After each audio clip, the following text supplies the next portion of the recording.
PanamaCity.com. We'll treat you like family and give you the peace of mind you can trust. Your local community dealer is Bill Burr Kia. The Kings of the Swamp. Ball's loose at the 38. Gators got it. Wow. Join Sean Kelly and the rest of the broadcast team as they bring you Gator football all season long. Quick race down the near sideline. 20, 15, 10, the 5. Touchdown, Gators. On your home for Florida football, the Gator Sports Network from Learfield. The Florida Gators play here. Listen to select games on 104.3 ESPN Northwest Florida. WGSX Lynn Haven, W Field, Cube Fort St. Joe. Powered by Panama City Toyota, ESPN Northwest Florida.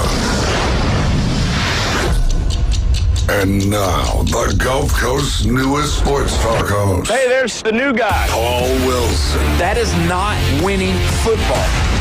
Paul is your pipeline to the heart of the action. The defense can only play this good for so long. Hot takes, big reactions, and your calls are incoming.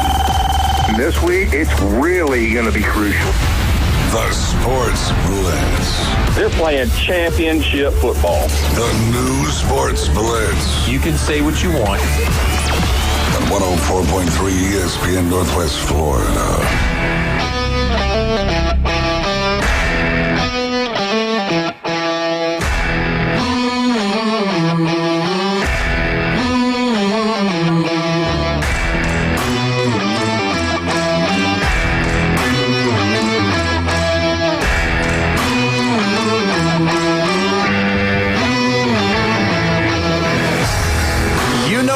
It is this Wednesday.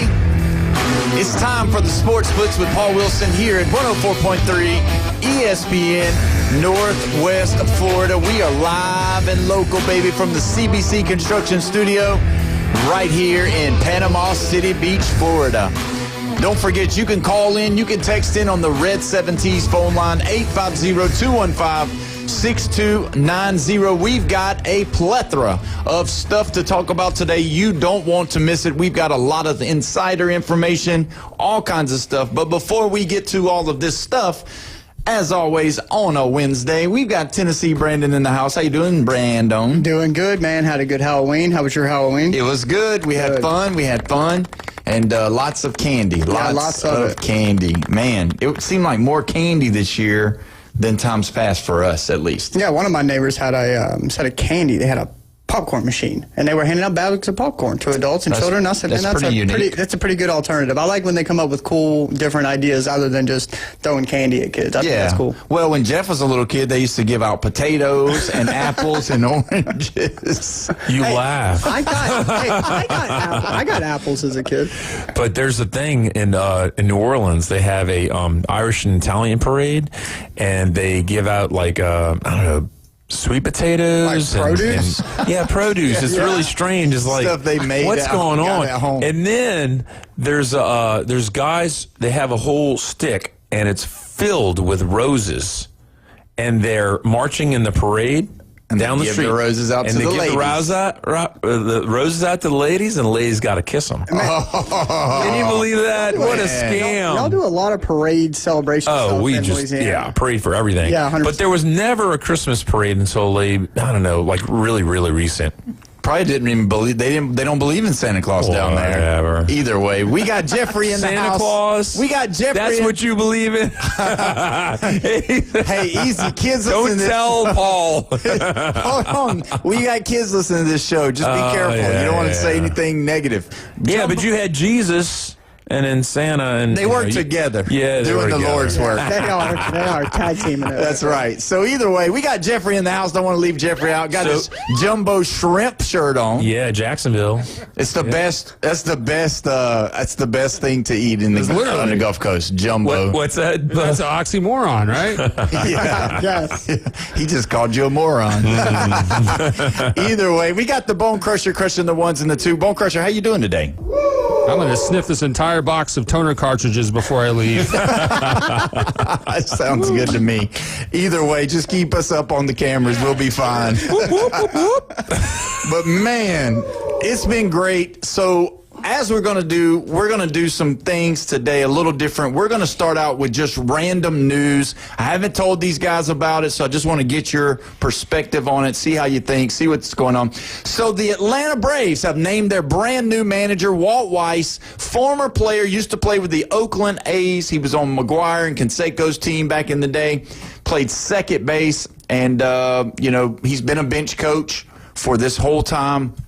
And it seems like the Braves wanted to keep it in-house, didn't want to make a big splash hire, kind of kept everything the same. Brandon, you're a Braves fan. How does that make you feel? I have no problem with this. Hiring in-house, I think, is always a good thing, especially if they're qualified, especially if they've proven themselves, and can show that, their experience can hopefully take them a little further along the line. So I have no issues with it. Pretty excited to see the upcoming season. Hopefully we can get a lot of people back. Hopefully we can, heal a lot of these injuries and be able to continue to push forward. I mean, Jeffrey, you're not a Braves fan necessarily, but what do you think? What do you think? Well, I don't hate the Braves. I mean, I'm partial to them. Yeah. They're on my plus side. So it's okay. I don't have a favorite team anymore because my team kind of let me down. Yeah. Yeah. You know what I'm talking about? I have a lot of teams that let me down. Who's your team? Well, it wasn't the let me down. It was the Astros. Yeah. Oh, the cheaters? The cheaters. The cheaters, exactly. Yeah. That's how they let me down. Yeah, they stopped because I can't be associated with that. No. If I was a Michigan fan, I'd be bailing. Yeah. No, I'm just saying. Yeah. New England Patriots, what? Yeah. Oh, no, I didn't. You forever have to hear that. It never goes away. Yeah, it never goes away. It's like a permanent state. It's like being an Auburn fan. What? Oh, no.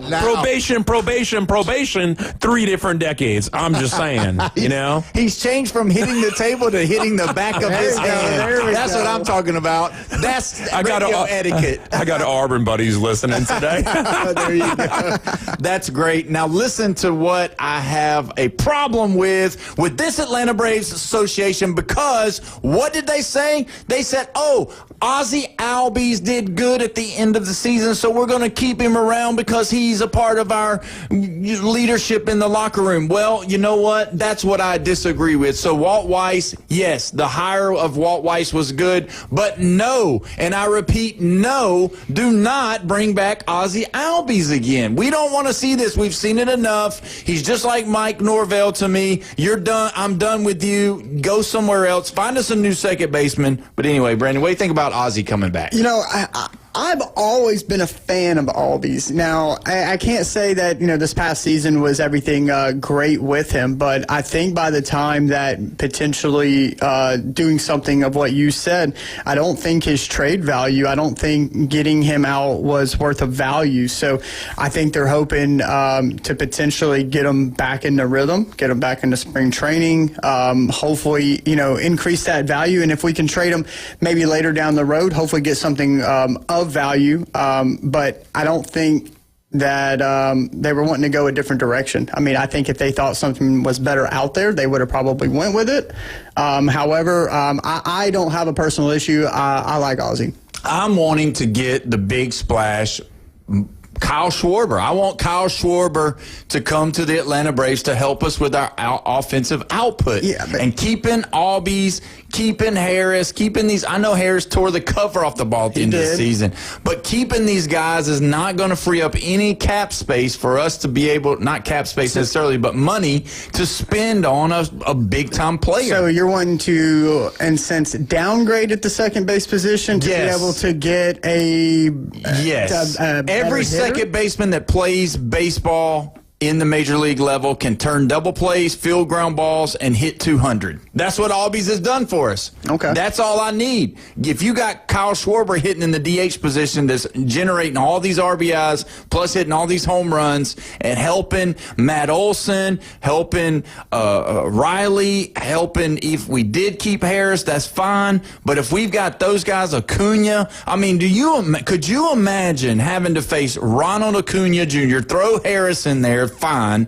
then get Schwarber, then get Riley, then get, I mean, come on. We're hitting the baseball. That sounds like the Dodgers roster. Yeah. I mean, Atlanta just doesn't have, isn't at least willing to spend the money that some of these other franchises have in the past. Yeah, but those guys aren't making the money so much, because if you look at it, you've got the Mets and you got the Phillies and the Yankees, who all spent so much money, millions and millions of dollars. And you know what? Out of those three teams, there was only one series that was won in the playoffs.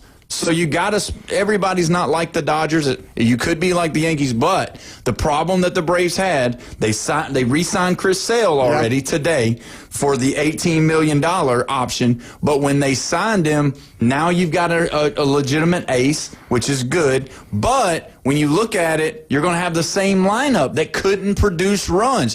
Throw Schwarber in there, get Albies out, get Ozuna out, and then see what we can do. And then the next thing you know, playoffs. We're talking playoffs for the Braves. Yeah, they had their spurts. I mean, there were a couple weeks, a few games where like we would, I think we come in here and talk about like, hey, we seen them. This looks like the World Series Braves come in here. They look harder. They straighten it out, and then it was like a week later, and they're back to the same stuff. So I mean, the only thing that we can hope is that these guys have it. The management has it under control. Hopefully, I have faith in these guys. I have faith in this roster. I would love to see a big splash.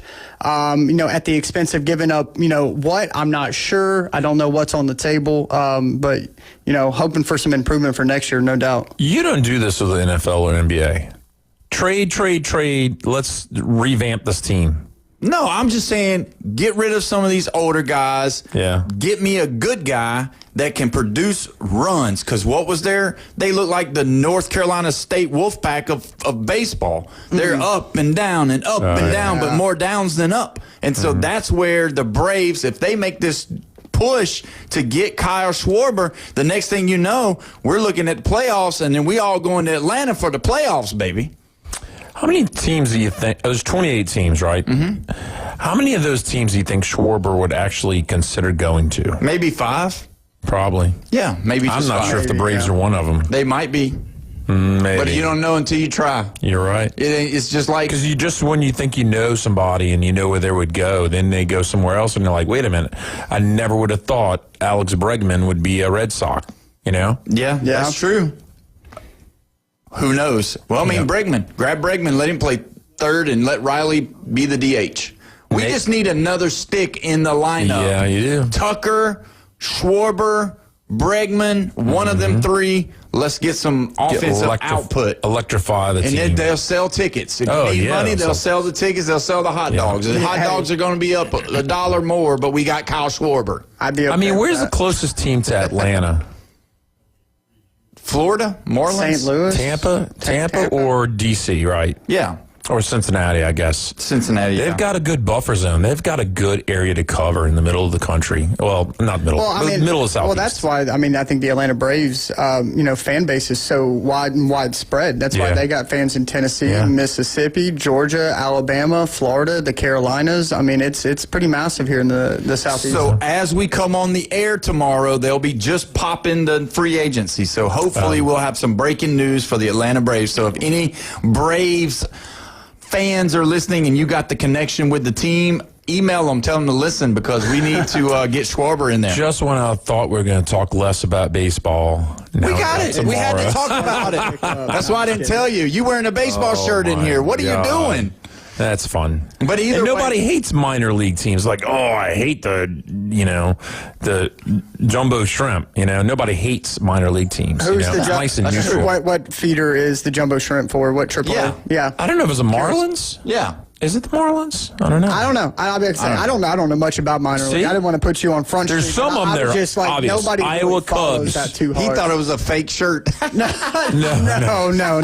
I play MLB The Show. I've seen this stuff before. Okay. There you go. That's right. Isn't it there's somebody's the Royals up the middle of the country, and there's the Iowa Cubs. You know some associations. Chattanooga Lookouts. I'm from that area. Yeah. Who are they? Are they the Braves? They used to be the Reds back in the day, and then they were the Dodgers. I believe they're still the Dodgers, if I'm not mistaken. I watched Clayton Kershaw back in the day when he made his, from injury. I watched him pitch at the Chattanooga Lookouts when I was in high school. It was pretty sweet. The New Orleans team was passed around to 5 different franchises. There were Astros, Marlins, Brewers, and 2 more. And just as you complain about it, you've been talking for 15 minutes about minor league baseball. So there you go. It's your fault. Nobody's hating. Baseball. See, is nobody texting in? No, nobody's saying that. I hate them jumbo shrimp. Looks like the Lookouts are back an affiliate for the Cincinnati Reds. There you go. So there you go. All right, so let's break up and go to another area. We had the NFL breaking news last night. So you got Sauce Gardner going to the Colts. Yeah. Big deal. Let me ask you this. Sauce Gardner, cornerback, pretty good player, really good player. Jets get 3 first-round draft picks for next year. Yes. 3 first-rounders? First-round draft picks. Are you kidding me? Yeah, but not Who just did for this? Not just for Sauce. Was the Cowboys? No, Sauce went to the Colts. Colts, that's right. And then Quinnen Williams, the defensive tackle, went to the Cowboys. Yeah. And so they've got So what did they get for Quinnen? Well, combined, they've got 3 first-round picks for next year and 2 second-round picks for next year. Okay, so it wasn't 3 just for Sauce. No. Okay. No. I thought you just. I think we got 2 for Sauce and 1 for Quinnen. 2 for Sauce and a wideout. For Sauce and then. Okay, that makes me. I was like, what? But I mean, if you got Sauce is good, but he ain't that good. Jets are about to come up next Tank. year. Well, they're gonna have a bunch of rookies trying to learn. Maybe, but now the no, rookies not maybe they will be. The rookies are different now because they're staying in college longer. Look at Bo Nix; he's 26 years old. Yeah, but then they're going to be at the New York Jets, who can't develop any type of talent. So either way, we'll see. And I'm not saying anything about a mayor's race in New York. No, we don't need to. Wow. Well, how did you get that out of that? Well, nobody will want to play for the Jets. That's true because it's gone communist. Here we go. All right, so Jacoby Myers goes to the Jaguars, which that's going to be pretty good right there. You got Travis Hunter out with his injury, and Jacoby Myers is going to be pretty good. I mean, I think he's going to do well with them. I think he'll be that guy that when they get all 3 of those guys back, they should be pretty good. So, us that picked the Jaguars to make the playoffs looking pretty good this year.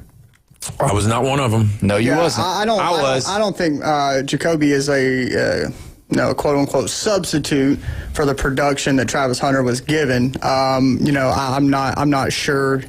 I know he's been around the league a little bit. He's had some productive years. He's hopped some teams. So I believe he can step in and be productive. I don't think he's going to give the production and the wow factor that Travis Hunter did. But hopefully he can keep them enough production to, win them a couple of games while maybe Hunter's out and maybe they can stay in contention. Well, I think he'll be a big part of what they can do even when Hunter comes back. I think for the playoffs, he'll be another option that when they double LSU boy, then they'll be able to get open and that kind of thing. So I think that should help them then. Yeah, they should be pretty good on that. All right, so last story before the break.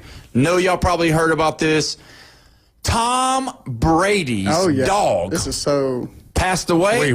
But have no fear because Tom Brady, Captain America, he has invested in a cloning company, and the cloning company cloned his dog for him. So there you go, folks. Tom Brady has a brand new dog, but it was cloned. What do you think about that, Brendan? You're a dog lover, right? I am a dog lover, and if I could have a Theodore exactly like him every 12 to 15 years, I'd do it, but I don't have that type of money. Who knows what that cost?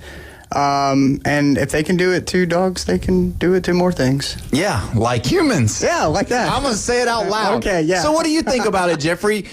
Being an old school guy like you are, I mean, that's strange. Tom Brady has a cloned dog, a real one, like an actual cloned dog. It's real. Yeah, he's weird.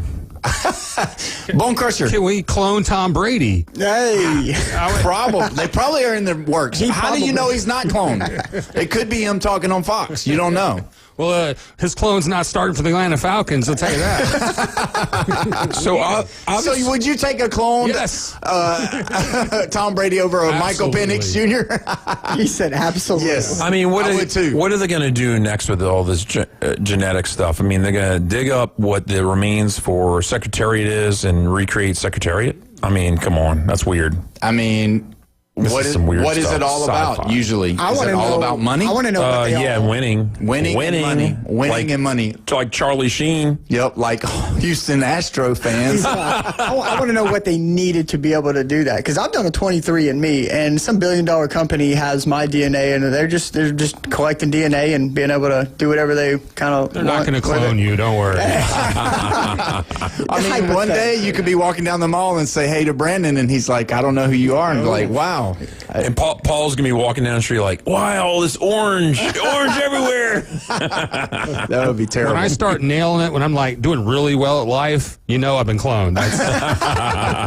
That's so true. I just wonder what people think about that, because when I first saw it, I thought it was untrue. I was like, okay, this is fake, and then all of a sudden, news outlets across the country started putting it out there. So we're not going to talk about Alabama suspending a player, huh? Yeah, when we start talking about college football. No, we're not. You hear this, Brandon? Let's bury this news over here. That was Dre Kirkpatrick Jr. Yes. And tell me you've never sped before. Oh, never. Okay, there you go. Whoop, whoop. All right. But either way, we're going to get off of this nonsense and take our first break. The nonsense of cloning. That's right. When we come back, we've got a bunch more to talk about. You're listening to the Sports Blitz with Paul Wilson at 104.3 ESPN, Northwest Florida.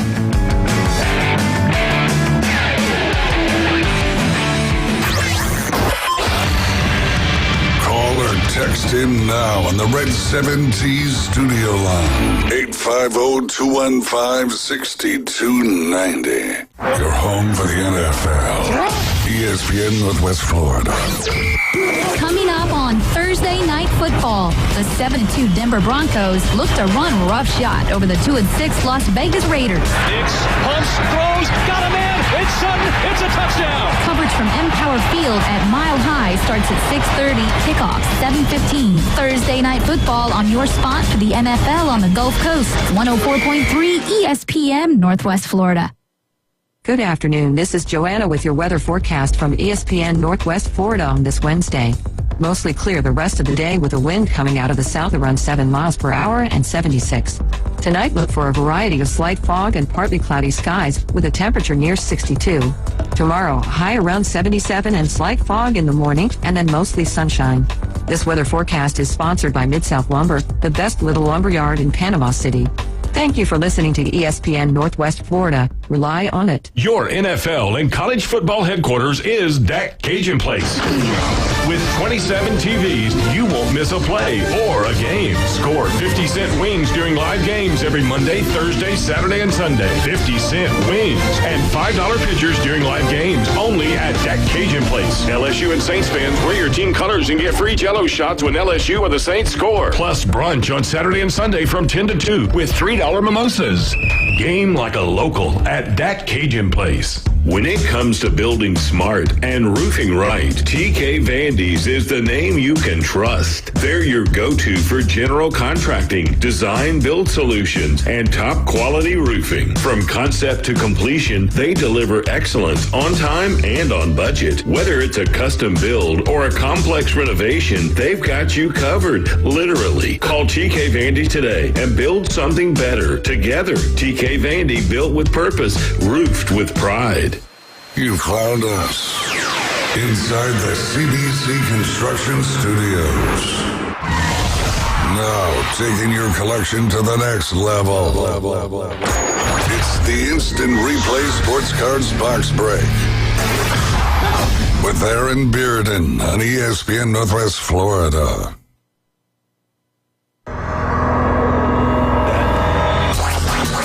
Welcome back. You're listening to the Sports Blitz with Paul Wilson here at 104.3 ESPN Northwest Florida. We're coming to you live and local with the CBC Construction Studio. Don't forget, Thursday Night Football, Vegas at Denver. Coverage starts at 6:30 right after the show. Kickoff is at 7:15.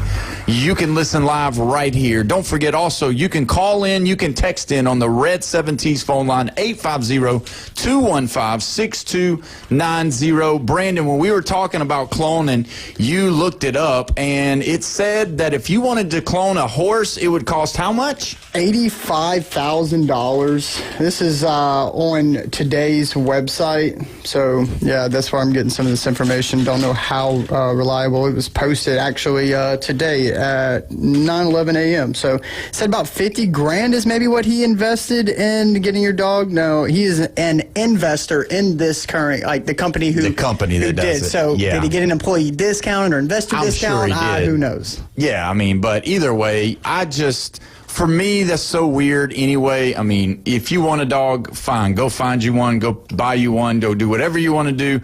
But cloning one, is that now? That's the new option for people that I guess don't have, I guess they got enough money that they can just do whatever they want. Yeah, honestly. I mean it's, that's crazy. It's, disposable. Maybe that should be our question of the day. So if you want a question of the day, today's question is, do you think cloning your dog is a good idea? And you can just type yes or no in the comments of our Facebook page and let us know what you think. Jeffrey says no. Brandon says... It's weird. I'd say yes for a dog, but you say yes to cloning dogs, you open up the door to multiple other things. So I'm going to say no, but I would like to clone my dog if I ever could. Yeah, but he wouldn't be the same. He would be the same, but wouldn't be the same. It's kind of like that movie one time where those kids went to his grandparents and they were their real grandparents, but they wasn't. So I don't know. It's a weird movie. I don't know. Well, what look the name of at it Terminator 2, It's been 20 years since I've seen that. I don't know. Actually, it's been 34 years since it came out. 34 years. Leave it to Jeff to always bring up a movie that was like 30 years ago. They cloned the mom. They cloned the mom, and she's like, come home. And he's like, how's Ralphie? And you remember that part? You don't remember when the mom got cloned? I don't. Because the guy formed into like different stuff and all. Yeah. That. Very good movie. Yeah, that was. That's funny. Either way, you know what time it is. We've got Aaron Bearden on the phone line from Instant Replay Sports. Aaron, thank you for coming on because the shenanigans going on right now are too much. How you doing, my friend? I'm good. Yeah, I'm telling you, it's getting a little weird in here. Yeah, so what we were talking about. Terminators and cloning. Yeah, so what we were talking about, Tom Brady has just come out and he had lost his dog and he is an investor into a company and he cloned his dog. So we were just, that's our question of the day. Do you believe cloning dogs is okay? Yes or no? Would you like to have one? Yes or no? So if they're going to be on Facebook, they're going to be putting yes in the comments or no in the comments. So Aaron, what about you? You think it's a good idea to clone your dog if you really wanted one? As someone whose natural inclination is to be against whatever Tom Brady does, I guess my response would be no. I don't know. I think it's a bigger question than just yes or no. I'd need a little more information, I suppose. Yeah, so I think it's like $50,000. Not a Tom Brady fan, so if he wants to clone his dog, he's got the means. Good for him. That's time he's not doing something even worse. There you go. So Jeffrey had said earlier, because he used to be a Houston Astro fan, and then he brought up the Patriots about a team that he doesn't like. So with your disgust of Tom Brady, do you like the Patriots? Outside of Brady and Belichick, I really don't have an opinion on the Patriots one way or another. With any sports organization, it's pretty much it's a big machine. There's front office people, there's players, there's support staff. They're rarely all one thing. So I mean, this year's Patriots, I don't have an issue with them one way or the other. Yeah, I mean, the Houston Astros now, they're playing, doing things by the book and, playing within the rules of the game. I don't have an issue with that. Yes, so I understand that. I get that point for sure, and this cloning business, it's kind of freaky to me. But anyway, let's get into some sports cards. I've got some questions for you about it. With the World Series going the way that it did, I did see some pictures online, and I'm not so sure if they were real or if they're just putting them out to show. But do they make these new cards, say like Topps Chrome, that come out with like World Series spiff or World Series stuff involved in it? I saw one that had the 3 Japanese players from the Dodgers with the World Series ball, all signed by them. Is that something that legitimately is coming out? And if so, when are they coming out? Yeah, so I have not seen that particular card to be able to tell you that. But yes, Topps and Panini also, they will make these cards when events like that happen, and they will produce them, usually kind of print on demand on their website for a limited amount of time, like 48 hours. And it will be something like that. There's 3 Japanese players on the same team winning a World Series, and a very select few of them, they may have a piece of ball or base, or even sometimes they put like the dirt from the field, get them to sign them, number them, whatever, and all from direct on their website. They usually are not cards that ever go into a pack. Oh, okay. So that you just have to special order that? Yes. Oh, okay. And usually it's a very limited window for that. Like I said, Panini has done the same thing with the sports that they make, like, traditionally been like basketball and football. Say after the Super Bowl or something like that, they would make some cards that were more or less print on demand. Now, Aaron, talking about those cards, like I'm on Topps website, I've been kind of looking at these. Now, do they specify or tell you how many they made? Do they put the actual, like on these special order or make-to-order cards, if they sold 7,000, are they going to have, hey, you got the 25th, 101 out of 7,000, or are they going to tell you how many they made? Right, so usually yours they won't tell you a number like that. Okay. After the fact, they'll usually announce how many they made. Okay. And this kind of became a thing a few years ago when they started this idea. Topps did a set called Topps Living. The idea being, in general, they made 3 cards a week. They used the 1953 Topps design. And sort of it was like you'd get a legend from the past and like a current star, and then maybe a prospect each week. You get 3, and you order them as like you could order those 3. And each week it was new players, and you couldn't go back and order the previous ones. So the first week, very few people really took advantage of it, and it was a low print run. Second week, third week, people started noticing, hey, these cards are out here, and they're low print run. And what they started doing was people were pre-ordering them on Topps, and people were putting in huge orders for like 200 of each card or something like that, and then trying to pre-sell them on eBay to people who didn't know. And for a little while, they were getting some big money. For a couple of weeks, they were going for a lot more than what Topps was selling them for, until people realized this, and they all started pre-ordering directly from Topps. And then guys on eBay were having to cancel their orders because they weren't selling the 200 or so they'd asked Topps for. So it sort of collapsed that idea as like a get-rich-quick scheme. Yeah. And now, long term, the issue, of course, with the value for those is people who are not around collecting at that time, like right now, maybe in a couple of years, Topps doesn't do that anymore, or, they moved on to something else. And people who are collecting then may not realize the significance of those cards. And it may take a lot of explaining to say, look, you should buy this because you can only get this card for 48 hours, and it was really rare, and, they may not understand that. There may be something else that they're more into at the time. So, I don't – if you like that team, you like that player or whatever depicted on that card, go for it. If you can get them direct from Topps, you can get them real cheap. But it's not something I would invest in long term. Yeah, that makes sense. To really accrue value. I have a couple of them, like from games I've been to, where something cool happened and they produced a card for it. And it's like, I just kind of want to order one from Topps just sort of as a memento, but not as a, long-term investment. Yeah, I don't know if you heard about it, but we had discussed this on Monday, I believe, or Tuesday it was, where the guys at the game caught the seventh or the ninth inning tying home run from Rojas, and then his son caught the winning home run from Will Smith, and they went out to go, they sent the Dodger people out or the Toronto people out to go get it, and the dad said, yeah, you can have it, but the Rojas ball, the game-tying home run ball, is going to cost you $1.4 million, and the other home run is going to cost you $1.9 million. So there you go. I don't know if you heard about that or not, but that actually happened. I had not. Definitely don't let people on YouTube find out about that, because there's already a plethora of conspiracy theories against the Dodgers. So let them find out the same family caught both home runs, and there will be no end to it.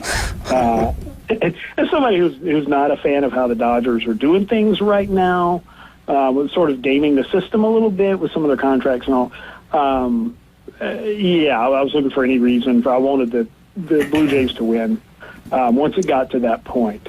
But, no, I hadn't heard that. I think the greatest response to that ever was Albert Pujols, from the guy who called his, I think it was like 660th home run to tie Willie Mays. And the gentleman was like, maybe a 700th home run. He's like, yeah, I'll sell it back to you for, whatever, 6 figures or $1 million or whatever. And Albert Pujols said, I don't play this game to buy items back from the fans. He said, if I hit a ball into the stands, it's yours. I don't want it. Wow. Yeah. There you go. I love that. Like, no, sir, you can keep it or you can sell it to somebody else. But I love that. A fan experience is so much more than any kind of memorabilia. I don't know. I mean, that's and me. you guys like that, like Pujols was notorious. If you caught some milestone ball or whatever that, and you're like, hey man, can I meet him and give him the ball, and he'll sign you a jersey and a bat and a couple of baseballs and take photos and all that. But the idea of saying like, yeah, I'll do it, but it's going to cost you $1 million. I don't think any of us really should have a problem with a player or a team saying, no thanks, you keep it. It makes me wonder, like the Saints have only won one Super Bowl, only been to one Super Bowl. I'm wondering, like, the interception ball that was caught that Peyton Manning threw and was returned for a touchdown to basically seal the win. I wonder where that ball is, in somebody's living room somewhere, Is that something he slung into the stand after scoring on the interception? Well, I mean, who keeps it after the game? Could be the player. Could have been Darren Sharper. Yeah, I guess. It could be in one of those. He's not. Is that who did it? Is that who got it? I don't remember if it was Sharper? Darren Sharper or the other defensive back. Well, if it was Darren Sharper, he does not have that ball because he's in prison. He's in prison, now. yeah. So. Isn't that awful? That's not his one comfort item from home he was allowed to bring. Wouldn't that make for a great documentary type series? So every episode you track down one piece of legendary sports memorabilia. Yeah, that would be sweet, I think. Like that to see where these things ended up. Yeah, that would be kind of cool to see. Yeah, I think a lot of the athletes, probably like a lot of the entertainers and celebrities and all, when they start asking about some of these awards and stuff they've won, they have such a mundane feel to them that it's almost anticlimactic. They ask some of these actors about, like, well, where's your Oscar? And they're like, I don't know, I gave it to my parents. I think it's on their mantelpiece or something. Or, it's... Yeah. The actual trophy doesn't mean as much to them as the accomplishment. I had heard somebody talking about that one time, and they were like, yeah, my trophies are in my garage. And it's like, wow. That's what they do sometimes because they get so many things in their whole entire life and just ends up in their garage. Well, if you remember, and if you see after every game now in sports, you watch the game when it's over and they're shaking hands and all of that. Everybody's asking to swap jerseys with each other, and they sign jerseys. And if you look at their houses, like if they do interviews at their houses, they've got them framed and they've got them on the wall.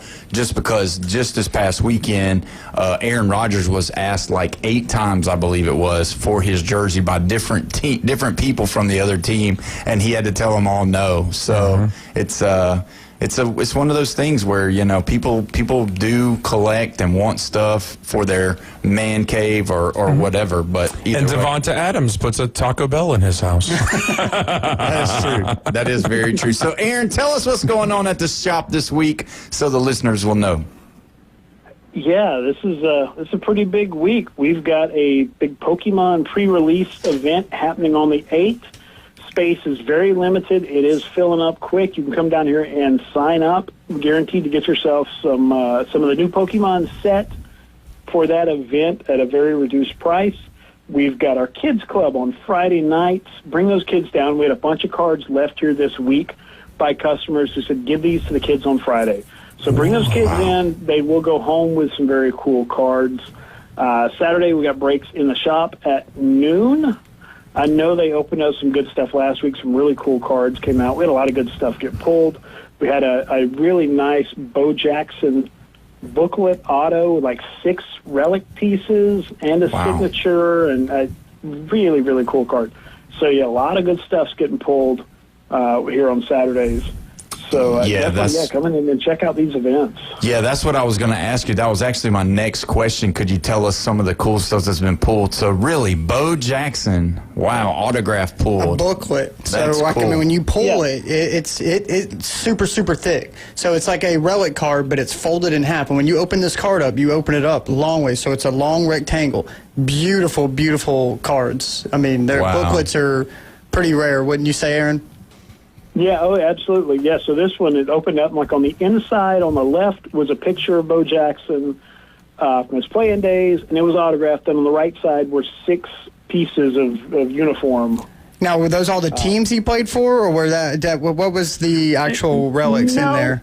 I think it was just with that product that they did certain ones maybe have like 1 piece or, 2 pieces or whatever, and then like the big ones were 6.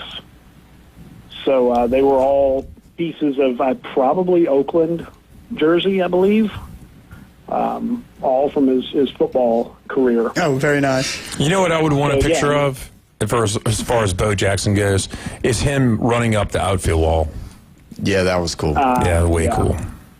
Yeah, and that's an interesting thing with cards. Like, sometimes you get those, sometimes because of the licensing with whoever owns those photos, they're not available to all the card companies. Upper Deck, for example, this is a really weird anomaly in cards. Upper Deck has an exclusive deal with Michael Jordan. If you want Jordan on anything of any kind, you got to go Upper Deck. However, Upper Deck does not have a deal with the NBA. So you can't get Jordan in a Chicago Bulls jersey on an Upper Deck card. You get him, and a lot of times it's a photo of him at like maybe a charity golf event or something like that. It's Jordan in a T-shirt or a polo, just doing something else. But because they knew they couldn't get him in that Bulls uniform, the employees of Upper Deck surprised the CEO, who is a huge Jordan fan. He's from Chicago, and they went out and acquired the rights to that famous poster from the 1985, Jordan dunking on what looks like just a street court, like in the Twilight with the city behind him and all that. Great photo. They sold like 1 million of those posters. They went out and acquired the rights to that photo, so they can at least use that photo on Upper Deck cards now. Wow. So you at least got Jordan playing some basketball. Yeah, that's really cool. Well, Aaron, tell us, we're up against the break. Tell us the address and the hours of the operation. Yeah, so we are at 752 West 23rd Street. That's a Stanford station. You guys know that's Academy Sports. That's Sweet Frog, El Jalisco. We're all right here together. We are open 7 days a week. It's 11 to 8, Monday through Friday. We open at 10 on Saturday, 12 to 6 on Sunday. You can get us at InstantReplaySportsCards.com. Only authorized Topps, Panini, Leaf, Upper Deck source around. Only CGC authorized store in the northern half of Florida. Just come in, get your cards, your comics, etc. graded right here through us with CGC. That is awesome. We appreciate it. And just so you know, while you were describing the card, I almost lost it because Brandon was showing us with his hand. So as you were telling us how that Bo Jackson card opened and how it looked and all of that, Brandon was showing us with his hand, mimicking what you were saying. So this was made for TV only, and it was great, and I about lost it. So anyway, thank you for the laugh, my friend. Hey. After I get off, one of you guys text me, I'll send you a photo of that card. Okay, sounds great. Awesome. Perfect. We appreciate it. Aaron Bearden from Instant Replay Sports Cards, thank you so much. And when we come back, we're going to discuss Tennessee football. You're listening to the Sports Blitz with Paul Wilson at 104.3 ESPN, Northwest Florida. Call in now. This is Touchstone service. The Red 70 studio line is open. Demonstrate how to make a call with your dial telephone. 850-215-6290.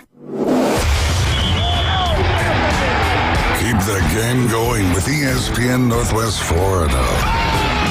Just because you get out of the car doesn't mean the Sports Talk and Line play-by-play have to end.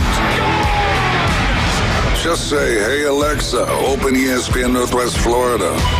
From Michigan Avenue to the Man Cave, from the car to the kitchen, we've got you covered. Keep the game going. Hey, Alexa, open ESPN Northwest Florida. Tired of boring merch and want your brand to stand out like the big names? Elevate your look with Red 7 Tees. They don't just print shirts, they create bold identities. They are a veteran-owned custom apparel shop providing the kind of detail that turns heads, using high-quality digital printing and embroidery to give you that unique style you love with no minimums or cookie-cutter designs. From small business to sports teams, if you've got a vision, they'll help you wear it proudly. Visit red7tees.com. Big Brothers, Big Sisters of Northwest Florida is asking men to step up.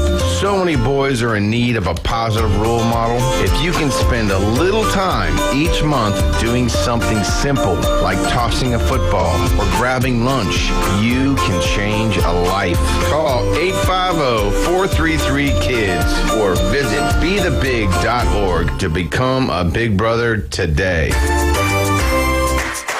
Now, we're live and local inside the CBC Construction Studios.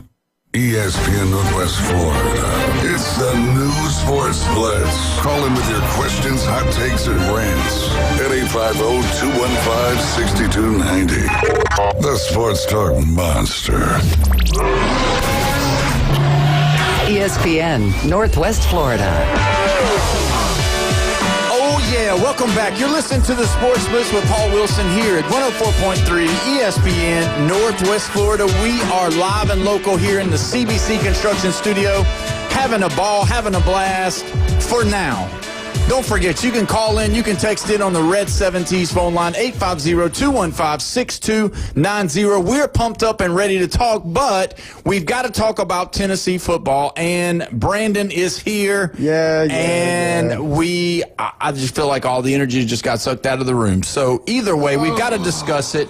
This Tennessee game against Oklahoma. Now, let's just throw it out there. Everybody has discounted Oklahoma as being a good football team. But if you remember, Mateer was the guy before his injury, and Oklahoma was an upcoming team before his injury. So maybe, just maybe, now that Oklahoma has got a few games under their belt back with Mateer being healthy, maybe this is the team they were in the beginning anyway, and that Tennessee just ran into a buzzsaw of a good team. Hold up, Paul. So, yes, we lost Oklahoma. Let's go ahead and get that out there. But Mateer, you see those stats? I understand. What? 1 interception, no touchdowns. He threw for 159 yards. What is this, Arch Manning in the beginning of the season? We didn't lose the game because Mateer come out there and had a Heisman performance. We can't stop the run. And you can't run the football. Your leading rusher had 12 carries for 38 yards. I agree with that. Plus 159 yards on 19 completions. He's not even 8 yards per completion. That's horrible. Yeah, no. You should be at 11. 5.5 yards per pass is what per attempt. Per attempt. Yes. But eight as far as completions go. And that's still horrible. Yeah, but what did we talk about? Do you want your quarterback to throw 350 yards and lose the football game, or do you want to throw for 150 yards and win? You know what that tells me? He can't throw downfield. He's throwing in the flat. Game manager. He's not a Heisman. Sorry. Who are the best quarterbacks in the National Football League? The ones who won last year. So you're telling me that Jalen Hurts is not a game manager quarterback? He is. He is. And what does he produce? Super Bowl wins. Right. Yeah, I just think when they play. Yeah, but don't give him the Heisman. He didn't get MVP, but he got the Super Bowl champion. He got the Lombardi. Yeah. There you go. We're sitting here talking about John Mateer, and I think when he plays a defense who can actually stop the run. Now, like Tennessee, I mean, as far as the defense, we rank 4th in sacks. Like, we can rush the pass rusher. Well, I mean, we can get the quarterback. I mean, we've proven that statistically. But we can't stop anything else. We can't stop the run. True. We can't stop the pass. Here's the thing. When you have a high percentage of your NIL money on your defense wrapped up in 2 cornerbacks who haven't played all year. One snap. One snap for one, and the other hasn't played all year. Okay, I'm not saying that this is the reason, but that does change a huge trajectory. I haven't really harped on it too much, but you lose your top two cornerbacks. You not necessarily can trust the guys that were behind them to play, man to man. Those aren't necessarily man to man cornerbacks. We're having to try to put, some help in the backfield, play a little more zone, play a little more help over the top. We're taking people out of the box. That explains why we can't stop the run. And when we do try to stop the run, they're gashing us downfield because those kids aren't necessarily ready for the big moments. We have struggled all year on defense. I think a large part of it starts with those two cornerbacks that we've not had all year. We've got 3 losses right now. Beginning of the season, I predicted Tennessee to be 9-3. You did. Y'all were wondering all year, hey, you shouldn't be worried from Jeff about that Oklahoma team coming to Knoxville. Yep. Here we are. Yep. Talking about the week after about Oklahoma coming to. That's been 2 months ago, but still, I did say it. Nonetheless, I mean, we still have to. Man, I'm a Tennessee fan sitting here. We're trying to play spoiler against Vandy in the end of the year. We're hoping to go to Florida to win for the first time in 20 years. We're sitting with 3 losses. I mean, this could turn out to be absolutely terrible. Now, am I one of those Tennessee fans that is, radical and calling for a Josh Heupel firing? Absolutely not. And I think you're an absolute idiot if you're a Tennessee fan and you're wanting to fire Josh Heupel. We're in a rebuild year, and whether we want to admit it or not, we had Nico leave late spring, our number 1 quarterback from last year. I was wondering when this was going to come up. That's not the only reason. I mean, he did leave late spring, and it's not Nico. We had a quarterback transfer in trying to learn this whole offense who almost threw for 400 yards and 3 touchdowns last week. So, I mean, he is doing, I think, as good as he could do. But that doesn't mean that the whole offensive chemistry coming in from late spring, that we're gelling late fall. I mean, if we had Nico in there, who knows? At least the chemistry would have been a little better. We had 4 offensive, linemen, new starters this year. We lost the SEC Player of the Year last year. Our running back would explain a little bit of our running woes. We have our 3 leading receivers last year didn't return a single one of them. We've had 3 receivers this year that have played almost every single snap on offense. Telling me you can't reload?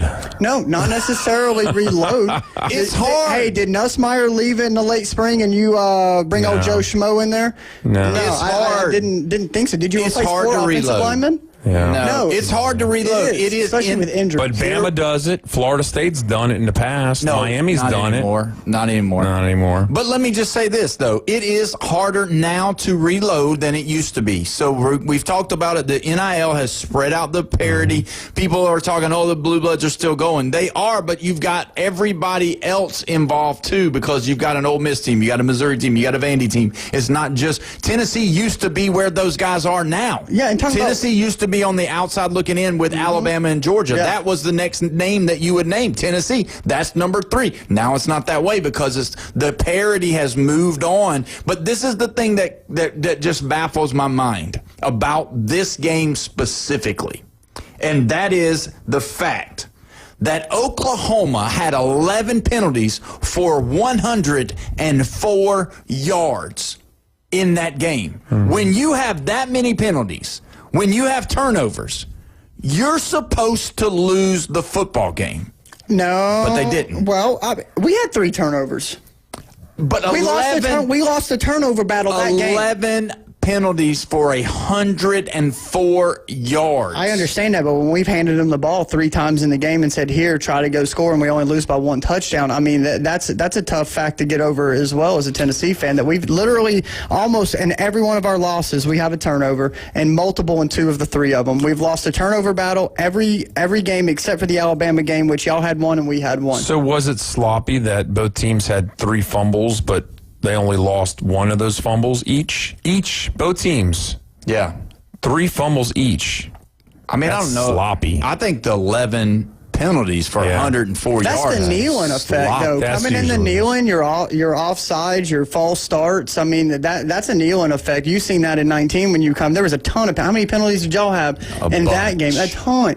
I mean, it can get loud. Night game, we were black as the black mode, dark mode, whatever it was. The penalties is a kneeling effect. That's some of the effect that I thought we'd have against some of the other teams. It just really kind of showed in this Oklahoma game.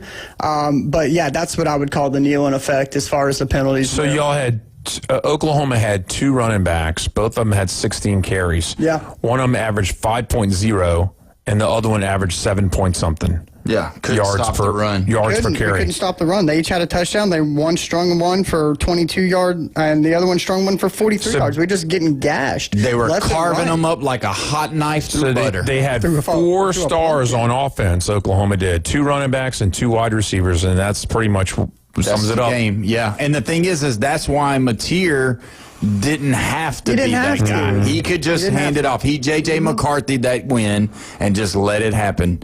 And there was holes upon holes upon holes in that defense. But I will say this. The best looking team that night was definitely the Tennessee Volunteers. That black uniform, let's just step away from the game itself, but that black uniform, I hate the color orange. I really do. It makes me sick sometimes. But that black with that orange, man, that looked really good. Yeah, it did look good. I told you guys, we'd have to score north of 30. We scored 27. Yeah. I did say that. I'm gonna say You asked one- how many points we'd have to score. I'm going to say one thing, though, and this doesn't mean I'm pro Penn State at all, but whiteout in the stands is so much better than any other color in the stands. You can do all black, all red, all blue, all green. It don't matter. White looks better in the audience when they do a whiteout. Yeah. I'm biased. I think the checkerboard's the best. Oh, forget it. It takes a lot of coordination. No other stadium is coordinating something as such. No, actually, Ole Miss does, because they do the stripes, red, white, blue, all the way around. Yep. Need to see that one. Yeah. It's I don't pretty know. weird Yeah. looking. I don't like it. Let's talk about the other game that happened that to me was just a crazy game. I just can't believe it. The Auburn versus Kentucky game, which inevitably took Hugh Freeze's job away from him. And the defense still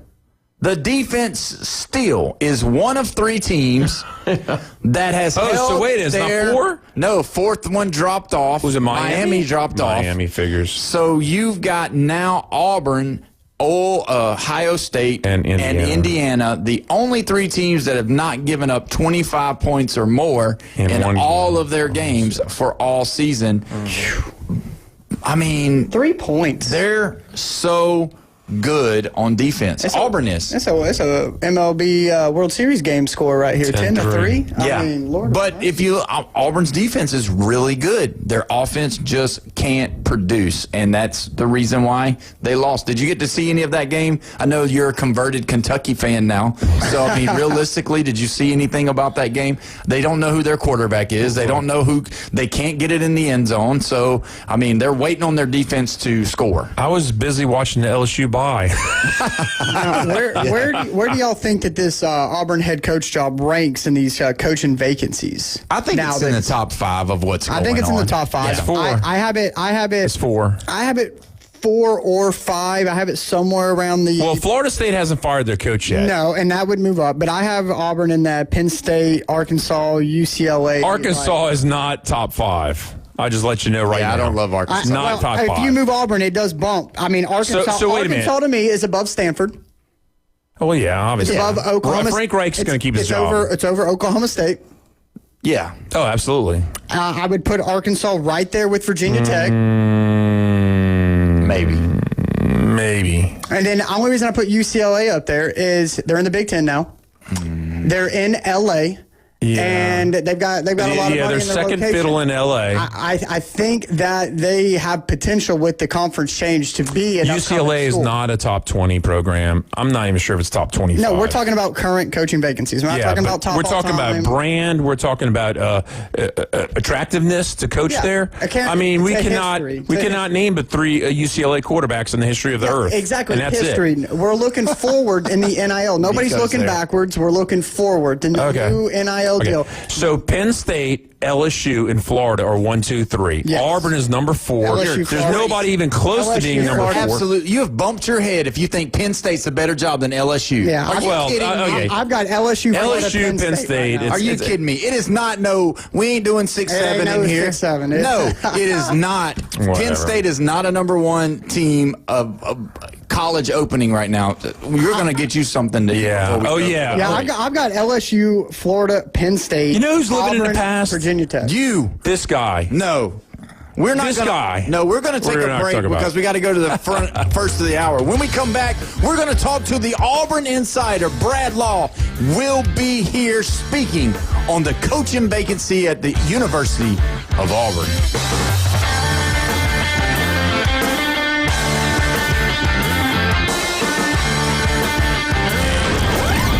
Taking your hot takes, rants, and takedowns. Let's hear it on the Red 7T studio line. 850-215-6290. Your home for the NFL. ESPN Northwest Florida. Coming up on Thursday Night Football, the 7-2 Denver Broncos look to run roughshod over the 2-6 Las Vegas Raiders. Nix pumps, throws, got a man. It's Sutton. It's a touchdown. Coverage from Empower Field at Mile High starts at 6:30. Kickoff 7:15. Thursday Night Football on your spot for the NFL on the Gulf Coast. 104.3 ESPN Northwest Florida. Good afternoon. This is Joanna with your weather forecast from ESPN Northwest Florida on this Wednesday. Mostly clear the rest of the day with a wind coming out of the south around 7 miles per hour and 76. Tonight, look for a variety of slight fog and partly cloudy skies with a temperature near 62. Tomorrow, high around 77 and slight fog in the morning and then mostly sunshine. This weather forecast is sponsored by Mid-South Lumber, the best little lumber yard in Panama City. Thank you for listening to ESPN Northwest Florida. Rely on it. Are you hungry for authentic Mexican cuisine? Then come to El Rodeo Tequila Bar and Grill, where we serve up the freshest, most flavorful dishes on the beach. El Rodeo Tequila Bar and Grill, a great location, comfortable atmosphere, and happy hour from 3 to 7. Buy one, get one free, regular margaritas and 12-ounce house drafts. And you're going to love their lunch specials Monday through Friday from 11 to 3. Plus live music Wednesdays and Saturdays starting at 5:30. El Rodeo Tequila Bar and Grill, Thomas Drive across from the Navy base. And 10908 Front Beach Road. WVLQ Port St. Joe, WGSX. Powered by Panama City Toyota. ESPN Northwest Florida. PCB Hobby, the beach's premier hobby store for sports cards, comics, coins, and trading card games. PCB Hobby carries the largest selection of boxes and packs from the latest releases of brands like Topps, Panini, Leaf, and more. Looking for a specific player or team? PCB Hobby has a wide assortment of raw and graded cards. They carry parallel rookie, game used, and autographed cards in both modern and vintage. Have a collection you want to sell? We buy, sell, and trade. PCB Hobby on Back Beach Road, just east of Florida Linen. Call 850-320-8388. Broadcasting from the CBC Construction Studios. If you have a problem with our hot takes, call us and say it to our face. 10 years from now, I'll be making a difference in this world while you'll be sitting there getting your diaper changed by your nurse. The Sports Blitz is on the air. 104.3 ESPN Northwest Florida.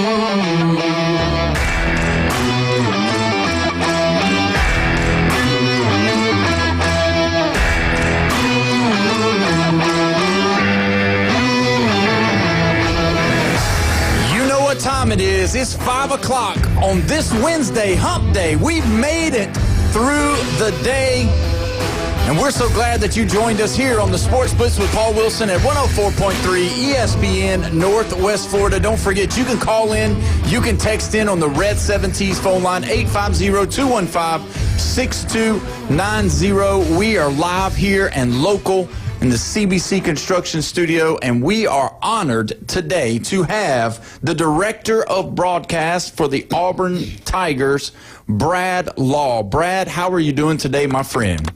Guys, I'm doing great. I hope you are too, and we're happy to be on with you.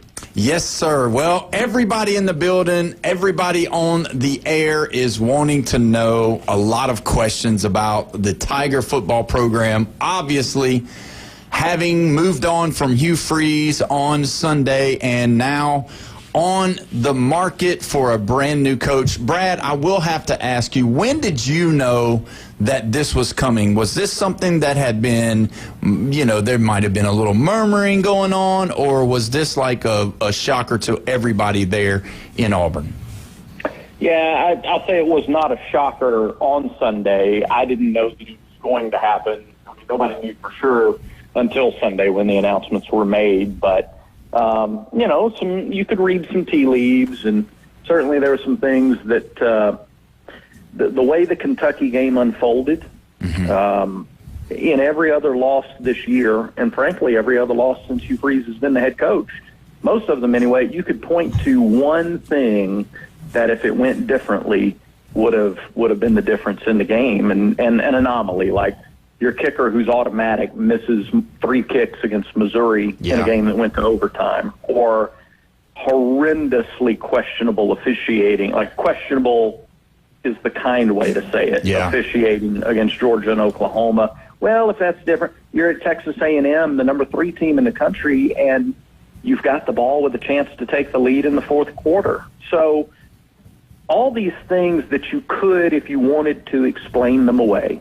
And then the Kentucky game, and the offense was listless, and frankly, it was just an uninspired, flat type of game. And you credit Kentucky with part of that, but there are just some things that can't happen. And I think back to Gene Chizik winning the national championship in 2010. 2 years later, he's fired because he goes 0-8 in conference play. Like, no matter what, at Auburn, you can't go 0-8 in conference play. And so there are things in life that shouldn't happen, and then other things that can't happen, and you can't have back-to-back 1-5 starts to league play and the offense be at or near the bottom of the league in all these offensive categories. Yeah, I agree with you. Let me ask you about the Georgia and the Oklahoma game, because, we're an opinionated show here. That's what the listeners like as well. But I just had the opinion that the reasoning behind Hugh Freeze still not being on the hot seat at the time when all of this stuff came out about the referee being let go, it kind of seemed like it was a justification for the Auburn football program. It was like a justification for Hugh Freeze because, him and the AD, they were both livid about the calls that were going on, like you had mentioned to before. Do you think that happening, the firing of the official, do you think that kind of gave him more time and it wasn't looked at as a harder loss when he did lose to Georgia and then to Oklahoma because of the bad calls? Well, I certainly think because the Oklahoma game came first, and that was their first road game, or their first conference game, and you had the conference come out and make a statement about that in a one-score game. So, I think that's reasonable that you would factor in the officiating highly. And then Texas A&M, and it's a one-score game, and the offense has trouble again, and that's back-to-back games now where you got a pattern. I guess the short way to answer this, because this could be a 5-minute answer, but I'll spare everybody that. The short version of this answer is multiple things can be true at once. Like, you can say legitimately there are problems with the offense that shouldn't exist. And also officiating has been questionable at best and factored largely into at least 2 of Auburn's losses. One doesn't resolve the other. So I don't know. Maybe it bought some extra time. But at the same time, if those games are officiated differently and you win those games, it affects your preparation. It affects your focus, your mindset, everything on your preparation for the Kentucky game. If you're 2-2 in the league as opposed to 1-4, or if you're 2-2 instead of 0-4 going into Arkansas, well, your preparation for that game's different. Now, if you're 3-2 instead of 1-4, your preparation's different for Kentucky, and Hugh Freeze still has his job. And so it factors, but at the end of the day, you can't have the offensive acumen and then the offense not produce. For whatever reason, can't have it. I have to give kudos to Auburn for one reason, that it looked like their season resembles Florida State's in a couple of different ways, in that Auburn won a big game at the beginning of the year on the road at Baylor. Florida State won a big game against Alabama at home, a little different. He loves different saying place. that. No, I'm not focusing on that. I'm focusing on the fact that they won 3 games in a row, and then they lost 4 games in a row. and then they had a big win. Auburn winning on the road at Arkansas. Let me tell you, in the 4-game slide, there was a difference, though. Auburn's defense never gave up. It was like that defense wanted the whole defense wanted to be first-round picks. Yeah, elite. Florida State had those 2 losses, and in the next 2 games, they looked suspect, like they had just given up. They didn't look like the same team. They looked a beshuffled mess. Auburn's defense wants to run through a wall after 2 losses. They never gave up. Yeah. And when they won on the road at Arkansas, I wasn't surprised at all. I thought that they're definitely going to win on the road at Arkansas, and I thought it saved Hugh Freeze's job. But this next game that they lost at home against Kentucky, yeah, that was a shocker to me, and I thought he had saved his job the week before, and then this happens, and it was I don't want to say it was a jaw dropper, but it kind of was. Yeah, I agree. Let me ask you this, Brad. When all of the online community, we can't not talk about it. You know, it had been said and rumored that he liked to be at the golf course more than he liked to be at the training facility. He liked to be at the golf course in his off time more than. Do you think that really played into some of this as well, with the fans taking pictures of him at the golf course and people that work at the golf course saying, yeah, we saw Hugh Freeze here today, and, you know, it's during the crucial time of the season, that kind of stuff? Yeah, I appreciate the question. I don't think it had any factor. I don't think it was a direct factor. Now, you know, at this level, you win or you lose, and that's what impacts people. And so, do I think it's possible to play a lot of golf and win a lot of games? Sure. And there are coaches that do it. Mm-hmm. Is it possible to do nothing but focus on football ever, have no hobbies, and still lose a bunch of games? Yeah, because there are plenty of coaches that do that. Mm-hmm. So I think that's kind of if you're losing, it's a way for people to pile on in a way that doesn't take much effort. Hey, Brad. If you're winning, then nobody pays attention to it. Hey, Brad. Tennessee Brandon here. Got a question, about this whole coaching search. Does Auburn need a proven, experienced coach in there, or do you think they would, prefer, like a younger, hungrier, kind of like a program builder type of coach coming in here next? Yeah, that's a good question, and I think that John Cohen in his public comments about it has made no bones about the fact that they want someone with an edge. They want somebody, that, quite frankly, players are not intimidated by, but they don't want to let him down. There are going to be repercussions or accountability if you don't do the things you're supposed to do. So I think that's what we know so far. Now, whether that is somebody who's an established coach at a program or a coordinator, I don't think you need to put that in a box. I also don't think that Auburn has to settle in any regard for a second. There's no reason nor justification to settle. This job is as attractive as any in the country, and I'll die on that hill. They have the resources, they have the facilities, they have the NIL, they have the atmosphere, the environment. They have everything that you want as a head coach to step in and compete immediately. So I think they can be right there in the running with just about anybody in the country. Yeah, that was kind of a two-part question. You kind of semi-answered it on the back end. I was going to ask, is the Auburn fan base ready for a rebuild, or is this coach going to have to come in and win instantly? They're not going to hear fire him chants, after some early losses or some conference losses, So is he going to have to come in and win immediately?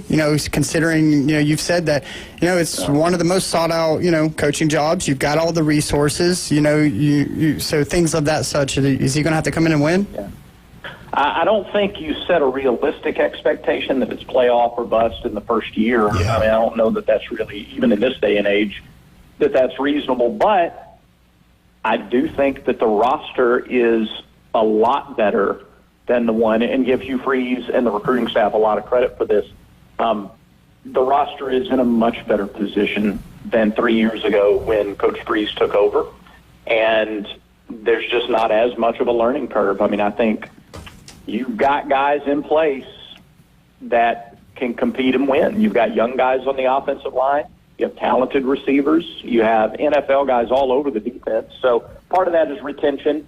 Do guys stay? Do they leave? Do they transfer? How many of those guys can you then, convince to come back? that's part of it. We'll see what the roster looks like. But, I mean, everything else, again, you've got, the cake batter's pretty well put together. You just got to add the finishing touches to it and put it in the oven. That's exactly right. We're talking with Brad Law of Auburn University. Notice I said it right this time, Brad. I'm not offending you at all. I know the last time you were here, I said it the other way around, and I won't do that for respect of you for sure. I'm a Mobile, Alabama guy, so I know the talent that has come from Mobile and went up to the Plains, and that was the part that I was going to ask you. I know that the facility, the staff, all of those people are trying to get into, because to me, and we talked about this whenever we had you on before, but Cam Coleman to me is an NFL wide receiver, and it was amazing that there wasn't game planning, or there maybe was, but whatever, to really try to get him the football. And I know that there's been some talk about Alabama trying to poach some of those guys.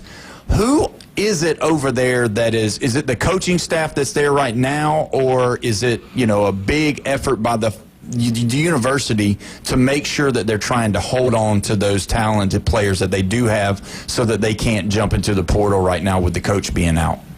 Right now you're not going to jump into the portal, because if you leave right now, you don't get your NIL money. Okay. I mean, so, guys who think that they can do that they're getting bad advice, and they find out very quickly that it's not that way.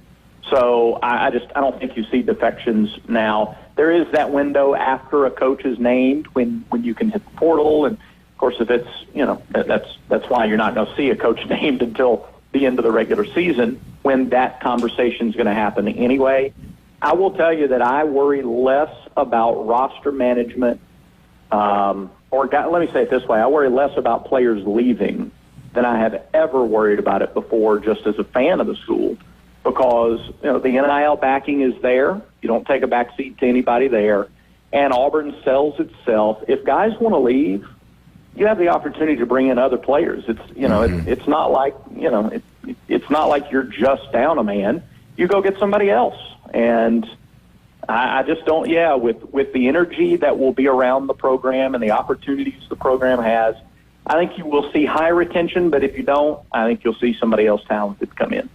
Yeah, and that's the biggest thing with all of these. I'm not sure if, in my lifetime that we've seen this amount of big jobs, huge jobs open at the same time. It's definitely not during the season like we're seeing it right now.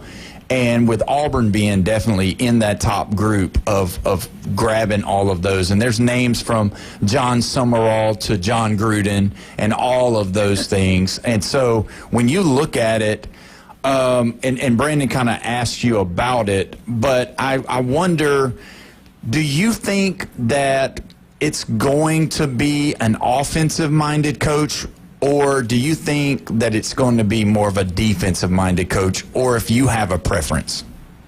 Yeah, I don't have a preference. I would hate to have to get on a committee or be a committee and try to hire a coach and deal with agents. Yeah. This is Christmas.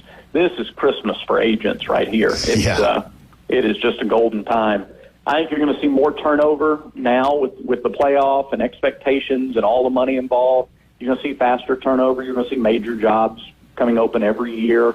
I don't know. I think John Cohen said it perfectly, that what Auburn needs is someone with an edge. This team has talent. They've developed players. They've developed a defensive identity. Do they need to develop an offensive identity? Yeah, but I don't know that you limit your pool by saying you've got to have an offensive coach. I think there are plenty of coaches out there now. Look at what Mike Elko is doing at Texas A&M. Yeah. He's a defensive coordinator.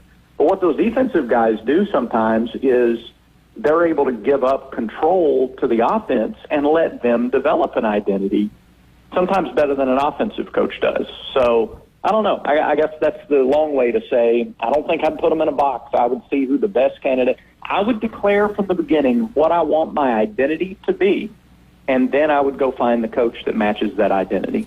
Yeah, and definitely keep Kay Ivey out of the search. That'll be something that they can learn from the LSU Tigers as well. Yeah, I don't think I don't think the governor wants anything to do with the coaching search. No, Meemaw does not want to do with anything with the coaching search going on over there. So we got just a couple of minutes left, and I did want to jump into this realm. Stephen Pearl got his first win the other night. How's the Auburn Tiger basketball team looking so far going into this early part of the season? Yeah, it was an interesting game because everybody else in the league, minus Florida, who played a top 15 team, blew out their opening opponent. Yeah. Auburn struggled and beat Bethune-Cookman in overtime. It looked like they were hesitant offensively. They were hesitant defensively. There were a lot of things that Stephen, after the game, said, no, we got a lot of work to do. We got to clean up a lot. And so we'll see tomorrow night when they play Merrimack. It's easy to forget that not every team is going to perform the way last year's Final Four team did. And you lost an awful lot of experience, not just talent, but experience off that team. You got 10 guys who have never played with each other before on the same team. So you can expect some growing pains. They will lose some games in the off season or in the pre-conference part of the schedule. But every game is like one opportunity to take one baby step forward. They have they have guys who can score. They're going to score 90 plus a lot this year. Are they going to be able to defend? We'll see how much progress they make from game 1 to game 2 tomorrow night. Yeah, that's going to be interesting, and we're going to be definitely covering that as the season gets longer, and obviously the football season will end, and basketball will be its own baby at that time, so we definitely are going to try to get you back on. And I know that you probably get all of these requests, and I'm doing this because I just want to, but whenever you do finally hire a coach, I sure would love the opportunity to get a 10-minute or a 5-minute interview with you. I'm not going to hold you to it, Brad, but I just wanted you to know that, if you ever do have an opportunity to get these guys an opportunity with the new coach of the Auburn University, see there? I would love to do that. I would definitely start with making sure the school name is correct every time. Like, I would get to 100% accuracy on that. Yes. And then, yeah. That's right, exactly. Well, I sure do appreciate you coming on. You've been a wealth of knowledge for our listeners, and we really appreciate you coming on, taking time out of your busy schedule, and coming on with us here at ESPN Northwest Florida. And again, anytime you got an opportunity to come on, we'd love to have you. So anyway, Brad Law from Auburn University, the Tigers. The best Tigers, right? No, Jeffrey? the War Eagles. But either way, thank you so much, Brad. We appreciate you coming on with us, my friend. You got it, guys. War Eagle to the Auburn fans on the coast. Yes, sir. We appreciate it. And when we come back, we are going to dive into all of this stuff. I'm still mad at Jeffrey, so I got to get my anger out on him here in just a moment. You're listening to the Sports Blitz with Paul Wilson at 104.3 ESPN Northwest Florida.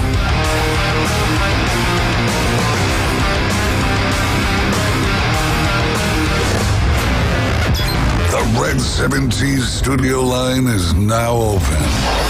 850-215-6290. Mornings on ESPN Northwest Florida just got unsportsmanlike.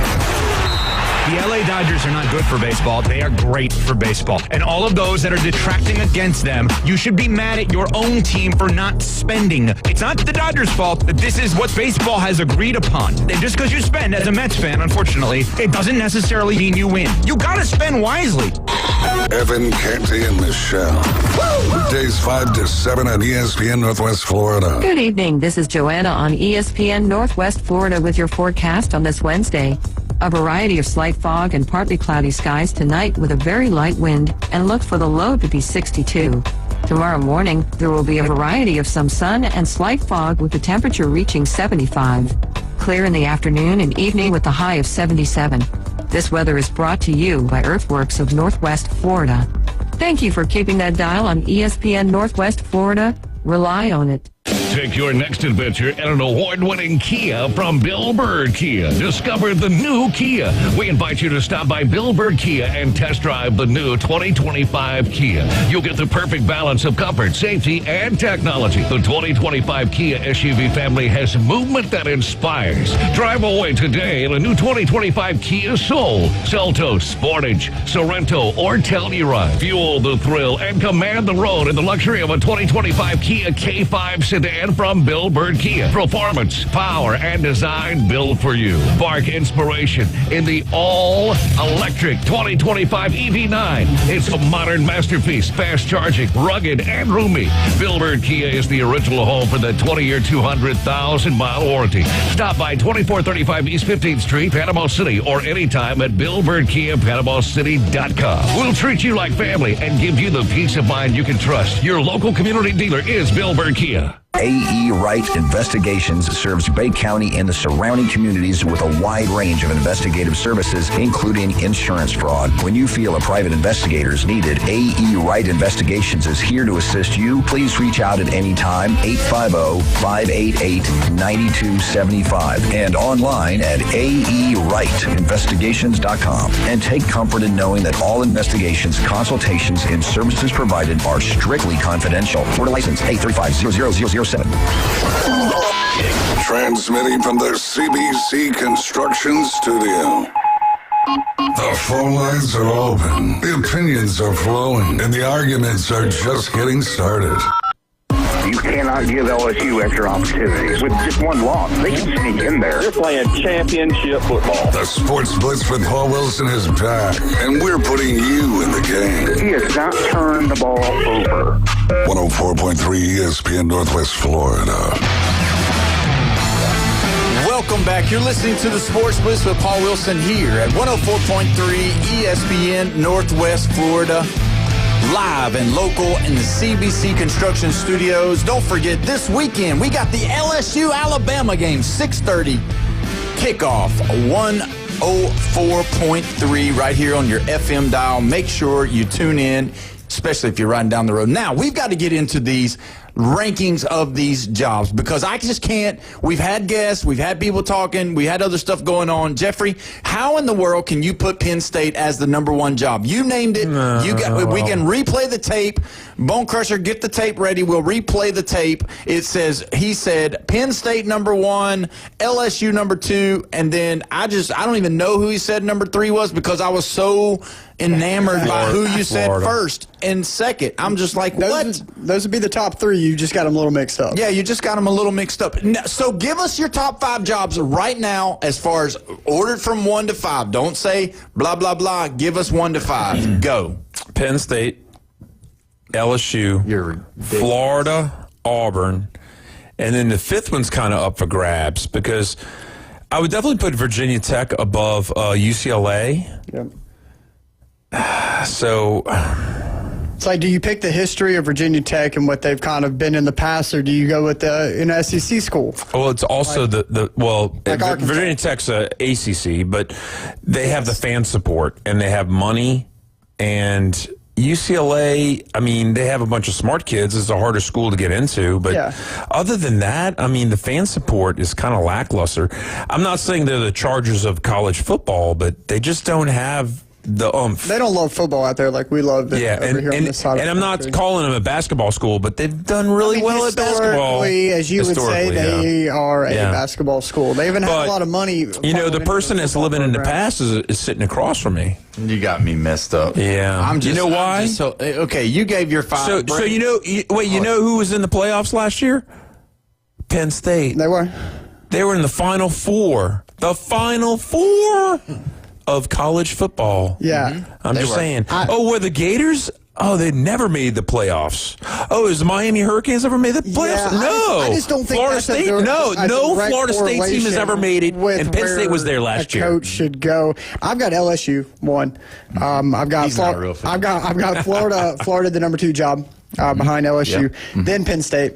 I would have Auburn, and then my last 3 would be Virginia Tech at 5, and then Arkansas and UCLA kind of split right there. Yeah, that's pretty close. I would say Oklahoma State, don't get me wrong, has a lot of money, but they're a relic of the past, and they're all second fiddle compared to the Sooners as far as like a program goes. Well, the person that was the big time money for Oklahoma State, he's passed away. Yeah, T-Bone Pickens. Yeah, so there's a possibility that money is not as strong as it used to be. But they have two other oil magnates who are still big boosters. Right, but you took one guy away who was a major guy. So either way, but I've got to tell you, Jeffrey, you're losing credibility with me with your fandom of the LSU because there's no possible way that you can tell me that the LSU job is not better than the Penn State job. There's nothing you can say. There's nothing you can do. I don't care about what happened in the past. I don't care what happened last year. There's no possible way that you can tell me that the Penn State job, James Franklin job, Bill O'Brien job is better than the LSU Tiger job. There's no person that watches football that would possibly even say that. I'm so appalled that you would say that. I can't believe it. I love you, man, but do we need to check your medicine? No. I just don't understand it because there's no way Penn State's a better I think job. the best comparison to LSU's program and brand is actually Tennessee. And I would put LSU and Tennessee 11 and 12, not even in the top 10 as far as brands and schools go, as far as football goes. Would you have Tennessee at 12? Or you would think your team, your school is top 10? I mean, it's just hard. What are the demographics? What are we judging this off of? As far as just being a football school. Fan support, money to back it up, just winning, as far as like reputation goes and everything. Brand, all of it. Top 10, top 12. I mean, for sure. And there's no way. I mean, and I'm telling you, Penn State is a top 10 program. So you're telling me, okay? So you're saying all this. I'm not a kiss butt. I just tell things how I see it. Okay. Well, let me ask you a question then. So you must think that James Franklin is a top 10 coach ever. Because before James Franklin got there, the Penn State Nittany Lions were irrelevant in any kind of football games that they played, except for back in the 90s and the 80s and the 70s when Joe Pa was there. Because if you look at it, the Penn State Nittany Lions did not win football games like they were winning with James Franklin. So you must have James Franklin as a top 5, top 10 coach of all time if you think that they're the best possible job available right now. Yeah. I don't even have Penn State in my top 10. You wouldn't have it? Me either. Huh? No. And that's fine. We can I don't agree to disagree with anything. I'm not doing that. We can just disagree. But when you look at it, to me, the LSU job, the Florida job, the Auburn job, those jobs are all high quality because you know what? Maybe it's just because we're in the South. Maybe my phone is set on an algorithm that only looks at the SEC. But I am not hearing a lot of talk about the Penn State job a lot around the country. Yes, ESPN, they are in the North. They're in Connecticut. They can put Penn State as a top job, and it is a top job. It's a good job. It's a great job. So they're going to get somebody there that's going to be good. But if the parameters that you set, you must think James Franklin is an absolute goddess. Because he's the only one that's won there. He's the only one that's won there since Joe Pa. That's it. I'm not saying nobody else has won. It's what the coach is in there right now. No, you said college football playoff. That's what you used. They went to the playoffs last year. They went to the playoffs last year. I didn't say. Okay, you said they went to the playoffs, and that's what I'm saying. Okay, but before that, when's the last time? What were they doing before James Franklin? Absolutely nothing. There weren't losers. And they were losers. And they were always third place. Third place. How many times do you have to finish third place in the Big Ten to be relevant? James Franklin. Come on, man. Who's the third place team in the SEC? We can't even really say because it's different every year. Yeah. Penn State's at least consistent enough to be third place in the Big Ten every year. Big Ten has been top heavy for the last 10, 15, 20 years. So finish third. It's been 3 and then a drop. Ohio State and Michigan every single year. I mean, look at the other competition in the Big Ten before this past couple of years. I mean, finishing third is not that impressive in the Big Ten prior to... Actually, it is impressive because the drop between third and fourth is the biggest drop in maybe all of the frickin' Well, it's because they're beating up on What were they going to be this year? Well, everybody thought they were going to be second. But they were into their... And now they're just, now they're dropped out. They're not. And that's why I say you must think James Franklin is a great but coach. I do think that there's no other school to talk about in the state of Pennsylvania. I do believe that people drive from New York City, the media capital of the world, and they drive to Happy Valley to go watch a game in State College. A lot of people are going to be driving away from New York City very soon, I believe. But either way, let's look at the college football playoff committee last night. They met. They put it out there. You've got to know what happened. And, I mean, there's a lot of names here listed. And let's just go with, were there any surprises? Jeffrey, just because I think you're the handicapped one of the group, we'll allow you to go first. What do you think about the playoff? I think they did wrong in two different categories. And I hate what Greg McElroy, I don't know who that guy is, but he said that the committee got it right. And I'll tell you right now, I believe he got it wrong because I thought Texas A&M would be number 2 and Indiana would be number 3 because who is Indiana beat? They beat Oregon. Yeah. And then I'm like, crickets. Texas A&M, I mean, they beat Notre Dame and they play SEC schedule, And, I mean, I think there's a possibility they could lose the Longhorns, but we're just going to focus on the games that they've already played. Right. They deserve to be number 2. So now you have 2 Big Ten teams being number 1 and number 2. I don't know how you feel about that, but you know how I feel about it. And the second thing was, I thought Oklahoma was going to get out of 11 spot and go to the 10 spot. And guess what they did? First 3 out. They dropped them. Yeah. They dropped them out. So now... For beating Tennessee. For beating Tennessee. At Tennessee. That's an insult to his school. It honestly is an insult. To both. Not moving them up after a good win. So now they lost a top 10 ranked Ole Miss, right? And then they beat Tennessee. I'm just saying. I mean, the disrespect in Oklahoma and Texas A&M, maybe I'm biased, probably not. We have 2 different committees, right? You have the AP poll committee who does the AP ranking, and then you have the college football playoff. Yeah. Now they judge off 2 different parameters, exactly. Now, and apparently strength of record is supposed to be strength of record, strength of schedule, and apparently they're counting for your I guess good and bad losses. So they're not supposed to penalize you as much this year for playing a tough component. Rather than having a cupcake schedule and being undefeated. There's supposed to be, less, weight in that department. So I think it's kind of skewed. I mean, the AP poll and ultimately is a records ranking.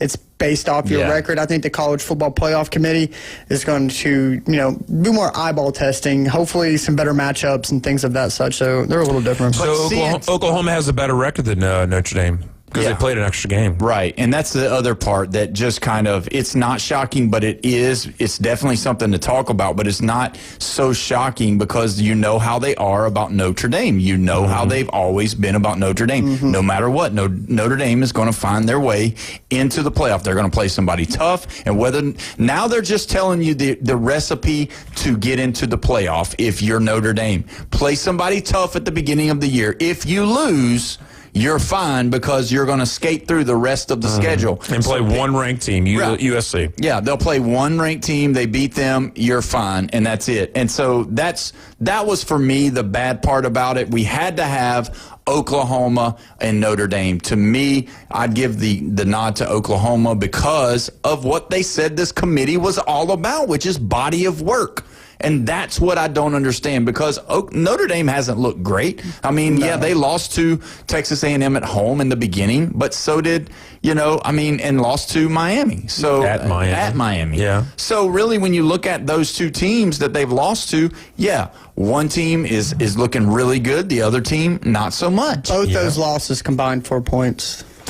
Yeah. Pretty close games. I mean, I'm not saying that they should be 15th or that they should be 16th or anything like that, but they shouldn't be ahead in the top 10. So the sad thing is the AP poll, guess what, Brandon? Oklahoma's left out the playoffs. You know why? because Virginia's got an automatic bid, and Memphis is ranked. So the 11 and 12 go to two other teams below them, and Oklahoma's the first team out. Yeah, regardless. Yeah. So it doesn't matter if we're looking at AP or this college football thing that got it wrong. Right. Oklahoma's out. And then they've got to keep winning and control their own destiny. We're going to go to the Red 7T's phone line. We've got Arnold on the line. Arnold, what you got, my friend? I was just wanting to respond to Jeff on that. You know, if I've read it correctly, Penn State ain't beat Ohio State in 9 years, and they've had 3 different coaches up there at Ohio State that basically beat the snot out of them. I remember when Joe Paterno was there and everything. Penn State was a tough team, but they wasn't that great. LSU is a much better program. I tell you what, just follow the news and see what the first words about football comes out in the fall, and it'll be SEC, Southeastern Conference. Okay. Not no Big Ten, not no Pac-12, none of that. No ACC. It's SEC because it sells big. There's only one thing you could absolutely 100% say that LSU's better than Penn State, and it's that we have the athletes. LSU has the athletes. Thought he was going to say baseball. After that, you can't point to anything other than maybe some crazed fan base because LSU's crazier. But Penn State has more fans, and they have more alumni. And I'm telling you, with all the money and all the attention and all the media and owning your state that has like 20-something million people, Louisiana has 4.2 million people, man. We're not populated. I'm sorry. You know, it's just, they go worldwide. They are. They win national Ask titles. them what the eye of the tiger stands for in college football. That's true. We appreciate the call. Thank you so much for calling in. And, you know, when you look at what he's saying, it's so true because they haven't won, but only with James Franklin and they haven't won the big one. Yeah. Whereas LSU has brought home a national title 3 times in 22 years. Yeah, and you can't say that with Penn State. 3 different coaches. Yeah, and you can't say that with Penn State because they've had just the same. They've had 3 different coaches as well, but I'm telling you, it's athletes and then probably crazed fan base is the only thing you can really say that LSU has over Penn State, and Penn State has everything else. And the longevity or the newness of winning national titles and putting stars into the NFL. Yeah, well, that's true too. Yeah, and according to some research, I mean, LSU, your NIL collective, you're way ahead of Penn State. So yeah, they got really. Yes, 20.1 million. You're second to LSU or to Texas. Right ahead. Yeah, we're number 2. What are we doing this money? I think the governor's got it. Oh, man. So, yeah, it's... the governor's got our NIL money. That's crazy. But either way, when we come back, we are going to dive into this week's Pick'ems. You're listening to the Sports Blitz with Paul Wilson here at 104.3 ESPN, Northwest Florida.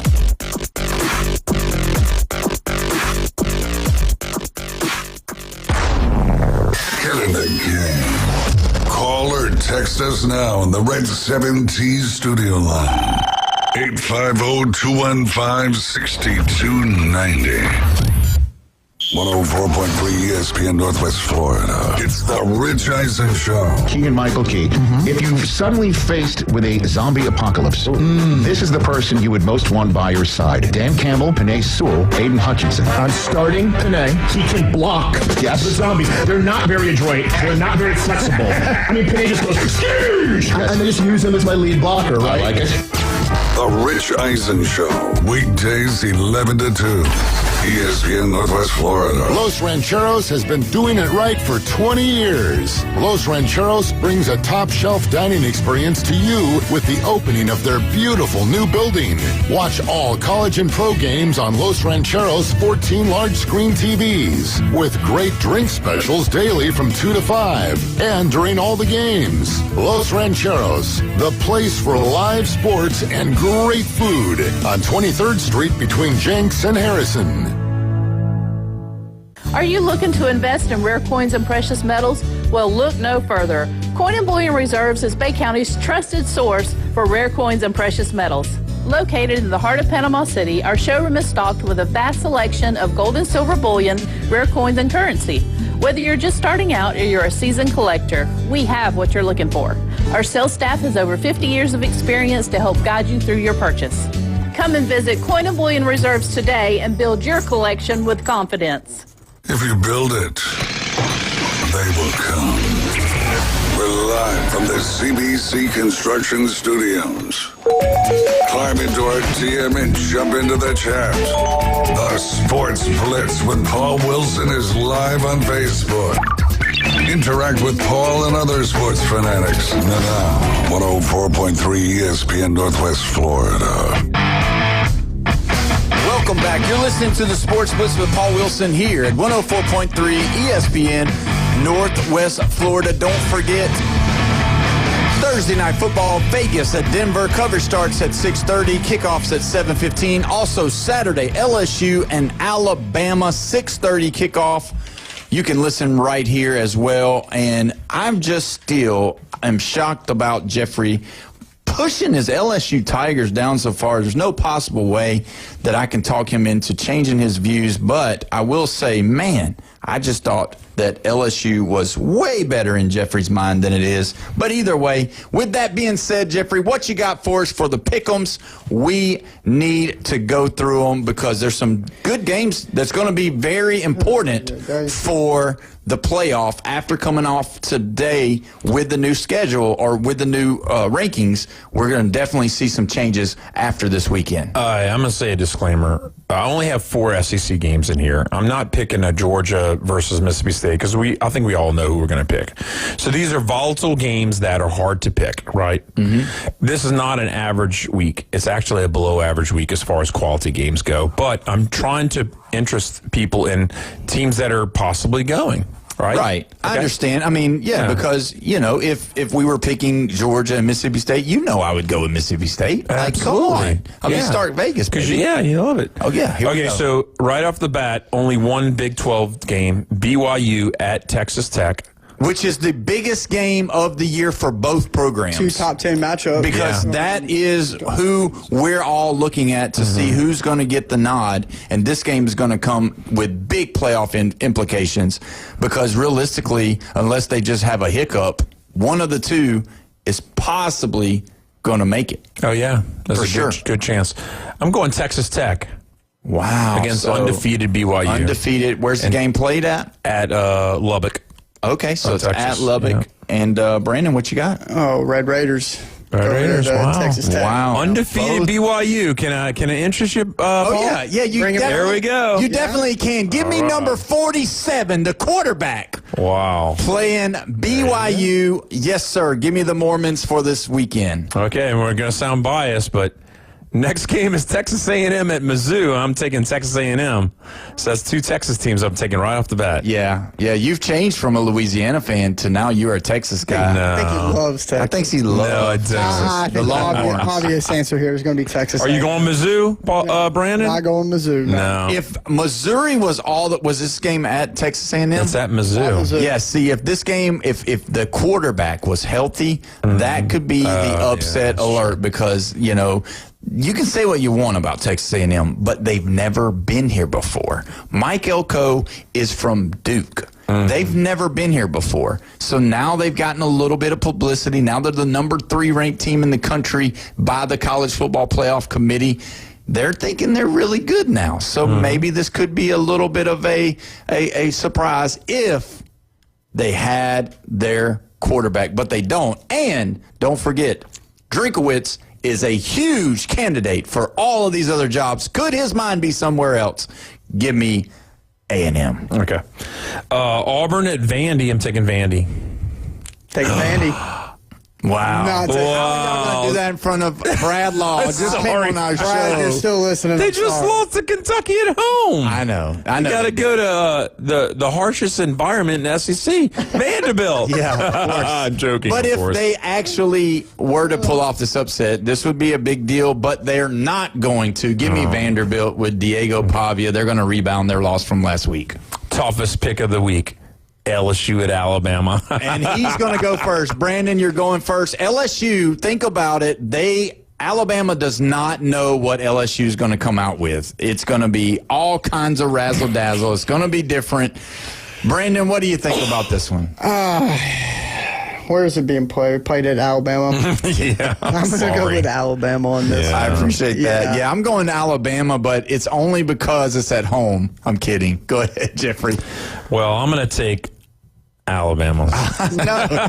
I sound like a traitor right now. I'm sorry. When you said you don't know how LSU's going to come out with some razzle dazzle, well, guess what? The offense hasn't been razzle or dazzling all year. I love the defense, but the offense has got to score more points. Yeah. I don't know if this is the most hate that's been geared towards LSU in a show that we've ever had, and it's all came from Jeff. It's unbelievable. LSU people, you need to call in, you need to text in, you need to kick him out of the purple and gold family. I think it's LSU fan That's card. right. All right, next one is playoff implications. Navy at Notre Dame. Oh, wow. I'm going Notre Dame. Yeah, I don't think Notre Dame drops this one. I think they dropped too early. They can't afford to drop another one. They'll be ready to play. Yeah, they're not going to lose to Navy. We should record this for later playback. No, Notre Dame's going to win that one. All right. Oregon at Iowa. Oh, Iowa's only got 2 losses. I think they are not ranked, but they're still getting points in the poll. No, I think you're wrong in that. I think Iowa is ranked, aren't they? They are ranked. Yes, they are ranked. Iowa is ranked. They're top 25 right now. Yeah, Iowa in the AP. Ranked. Yeah, they're ranked 20th right now. Oh, wow. They're 4-1 in the Big Ten right now. Wow, that's crazy. Yeah, they're definitely ranked. With that being said, I'm actually picking Iowa to win this week against Oregon. I got Oregon. Yeah. I mean, they both had 2. I mean, I've done some. I mean, they both played Indiana very, very close. Both one-score games when they both played them. Being at home, Iowa's got a solid defense. They always do. They can't really score points, so hopefully they can hold Oregon. But I'm going to go with Iowa. Yeah, I think Oregon's going to get them. I just think that they'll have too much explosive plays against Iowa. I don't think they got the dogs to handle it. Florida at Kentucky. I'm taking Florida. Wow, really? Because this possibly could be Mark Stoops. He could be hot-seated after this game. What do you think, Brandon? Yeah, I'm going with Florida. Kentucky has no... He's like Kroger Field. Yeah, they don't even yell. They have no offensive firepower. Well, I mean, you've been there. You know how hard it is to play in Kroger Field. Oh, my God. They're so quiet. It was like they had to play music for the student section to get, like, alive. They had to do jump around just to get them They out. did. They were doing Sandstorm. They were doing anything. Yeah. I mean, Rage Against the Machine is the only thing they didn't play. Well, I'll tell you this. We know that Chris Hobzilla is going to be here on Friday, and you know he's picking the Gators, so I definitely am picking the Gators as well. But here's the question. Can Gators even score like 27 points? Because they're not doing it on offense. I'm just telling you. Yeah. But Kentucky can't score anyway. They're inept. I mean, they scored 10 on that Auburn defense last week. So. They scored 13 on Texas when they had to be given the 13 points. I'm telling you. I know. I know. It's terrible. All right, Nebraska at UCLA. Okay, who are you going with, Brandon? I got UCLA in this one. No, with Nico, I'm gonna leave you. Iamaleava going with the Bruins. All right, Jeffrey. I'm going Bruins. I'm going UCLA. Yeah, the only reason why you're going to go with UCLA is because you were told about Dylan Raiola losing. No, I don't care if wannabe Patrick Mahomes was playing for them anyway. Oh, if he was playing, I definitely would pick Nebraska. But I do believe that UCLA is actually going to win this game. I didn't think so beforehand, but definitely with Raiola out, give me the Bruins. Florida State at Clemson. I got Florida State. Do you? I do. Wow. Okay. Oh, man, this was – I didn't even want – this is a tough one. Looking at this as two, like, mid-tier ACC schools. Wow. You know. Florida State's third to last. Oh, sorry. Boston College. Bottom tier teams. Sorry. Boston College and Syracuse are at the bottom of the ACC, and Florida State is third to last. But if Florida State wins this game, Clemson will be third to last. Well, let me just do this because I know you're having a hard time dealing with that. AutoNation Ford in Panama City, they are your dealership for the Panhandle. If you need a new vehicle, if you need a used vehicle, go see those guys at AutoNation Ford in Panama City, 730 West 15th Street, right there by the railroad tracks. Go see those guys over there. They'll take good care of you. And now, also, we've got Recommended Collision Center. Brandon, I think you know a little bit about them. Why don't you tell us a little bit? Yeah, Recommended Collision Center. We fix everything from a small ding to all over paint jobs. Whether you backed into your mailbox or your kids hit it with a baseball, we can take care of it. So if you have any issues with your vehicle, come by 1329 Jinx Avenue. Ask for Brandon or Jake in the office. We'll come out and even mention 104.3 ESPN Northwest Florida radio station. We'll give you a discount. Do some complimentary diagnostic scans. Free estimates. Kind of come out there and look at your vehicle. Come by if you have any questions about it. That is correct. Come and see those guys. They do great work. Now, who you got? Florida State back to the Pick'ems. I'm going Clemson because if Dabo doesn't win this game, let me tell you what. I don't think they're going to, but the talks are going to get louder about with this coaching carousel. Like you said, in my lifetime, I have never seen so many major coaching vacancies alive. And I just think these schools are seeing the trend and they're thinking, oh, well, let's just join it because if everybody else is doing it, we can do it too, and we're not going to be, Go ahead. No, I was going to ask you after you got done, is Clemson or Florida State a bigger coaching vacancy? I'd say, wow. That's an equal right there to me. I would say Florida State only because kind of like Penn State, I didn't see Clemson being anything until Dabo necessarily got there. Dabo put Clemson on the map. He did. Boom. He did. And so, but if you're looking at other aspects, you're going to have, I would say Clemson, runs their state. They probably get all of their major talent. And, Florida State's got to share with Miami and Florida. You want to hear what's bad on the recruiting end? Florida State last 3 years in recruiting, 20, 12, and 19th. Clemson, 11th, 26th this last past year. They fell off hard. But that was probably including with the NIL or no? Well, NIL, yeah, but not transfer portal. Not the transfer portal. Just actually that was high school kids. Great recruiting out of high school. Yeah. Well, either way, I'm going to take Clemson here, and I'm just shocked. He's not picking anybody that's last name's Tigers. So I'm telling you, there's a revolt coming. Somebody needs to come and take this man's LSU card because it is getting serious up in here. Well, guess what? Oh, he's picking a Tiger next. Oh, you know it now. He's moving to Tennessee. Yeah, I'm moving to Tennessee. Yep. We got Tulane in Memphis, and I'm taking the Memphis Tigers. I cannot believe it. You know what? Every person that lives in the state of Louisiana that knows Jeffrey or is listening to Jeffrey right now, you need to call your governor and have him revoke his opportunity to come to Louisiana ever. He's not allowed to walk 1 foot in that state. I am definitely disappointed in you. Your mom is disappointed in you. Your dad's disappointed in you. And all your brothers are disappointed in you. So either way, I'm going, I don't think Memphis is going. I don't think Memphis is going to do it. I think John Summerall is going to win this game, and then he's going to be the top pick for the Auburn Tigers job. Watch what I'm telling you. Give me Tulane. Yeah, y'all looked at me sideways, trying to get me to change my answer when I picked Memphis to beat South Florida and Mr. Golish. So I'm going to keep rolling with Memphis. They look like they're playing very well, and they're at home. So let's keep riding with them. Yeah. We got 4 differences as far as people picking different teams and all that out of these 10, which is actually it's close to being the average. Usually it's about 3. Yeah, well, and the thing have I caught Paul yet? The difference is that you just he said no. The difference is there's those upsets that I feel like I'm more happy on a weekend, obviously when Alabama wins, but the second part is if I can get a upset right. That feels so good, more than just winning because it's kind of easy to pick. You can just pick the overdog and pretty much be probably in the lead, really, if you wanted to. And then, but if you get a upset and you pick the upset, it feels good. Yeah, I've picked a couple upsets, but it's just like I lose 4 obvious ones. Now if you just took all of the losers, then I get it. But either way, that's neither here nor there. So what do y'all think is going to be the biggest game of the weekend that everybody's going to be talking about?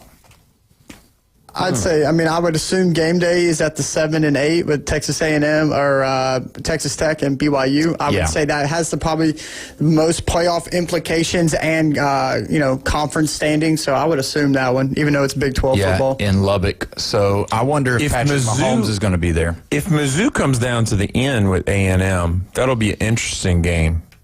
Yeah, I don't see it just because of the quarterback situation. Yeah. But that would be kind of neat to see that one too. I mean, who would have thought that LSU and Alabama game or the Clemson and Florida State game is not even in the conversation before the season started? We would have been all calling each other crazy. If Florida State beats Clemson, look for Dabo to be a very hot commodity. Yeah. And it's almost like he doesn't care. He's like, get rid of me. Yeah, either way. We've had a great show today. We appreciate you listening. And, I'm offended by Jeffrey. I know you are. So hopefully we'll get him back around tomorrow. But either way, thanks for joining us today. We'll be back tomorrow. We got a lot of important stuff and important people coming on. You've been listening to the Sports Blitz with Paul Wilson at 104.3 ESPN Northwest Florida. 4.3 ESPN Northwest Florida is your home for the NFL. Touchdown, Denver! We bring you the biggest games every Sunday, Monday, and Thursday night. Oh, he's got the first down! Plus, we'll broadcast more college